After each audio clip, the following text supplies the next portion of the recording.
Hello दोस्तों, नमस्ते, प्रणाम। हमारे यूट्यूब चैनल में आपका स्वागत है। एक हम लोग कहारवा गीत सुनाने जा रहे हैं। गाना कैसा लगेगा लाइक करिएगा, सब्सक्राइब करिएगा, कमेंट में जरूर बताइएगा कि गाना कैसा लगा। धन्यवाद। टूट ही मड़ैया मोर डेराएला जिया, घरवा आइल बा कलूनी बनवाइल पिया, घरवा आइल बा कलूनी बनवाइल पिया।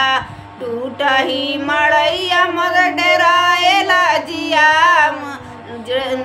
टूट ही मड़ैया मोर डेराएला जिया, घरवा आइल बा कलूनी बनवाइल पिया, घरवा आइल बा कलूनी बनवाइल पिया। चुएला मड़ैया पिया कैसे हम रहीला, चुएला मड़ैया पिया कैसे हम रहीला, कैसे बताई कितना दुखवा सहीला, कैसे बताई कितना दुखवा सहीला। चुएला मड़ैया पिया कैसे हम रहीला, चुएला मड़ैया पिया कैसे हम रहीला। एक एक दिन कैसे कटेला पिया, घरवा आइल बा कलूनी बनवाइल पिया, घरवा आइल बा कलूनी बनवाइल पिया। एक एक दिन कैसे कटेला पिया, घरवा आइल बा कलूनी बनवाइल पिया, घरवा आइल बा कलूनी बनवाइल पिया।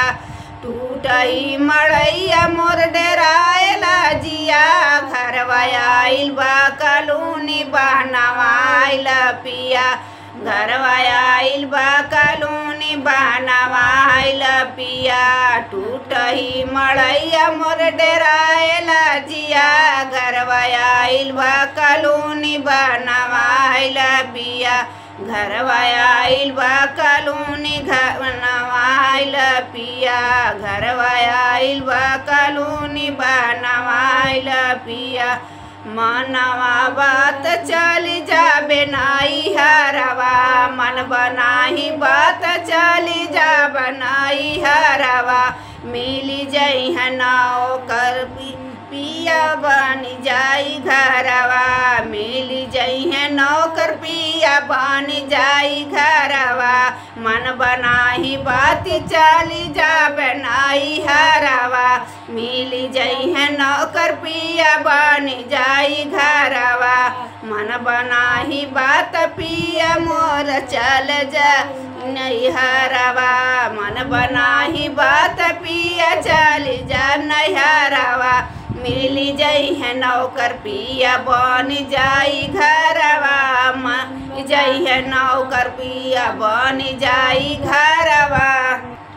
मानेल बात पिया जारेल जिया, मानेल ना बात पिया मोर जारेल जिया, घरवा आइल बा कलूनी बनवाइल पिया, घरवा आइल बा कलूनी बनवाइल पिया।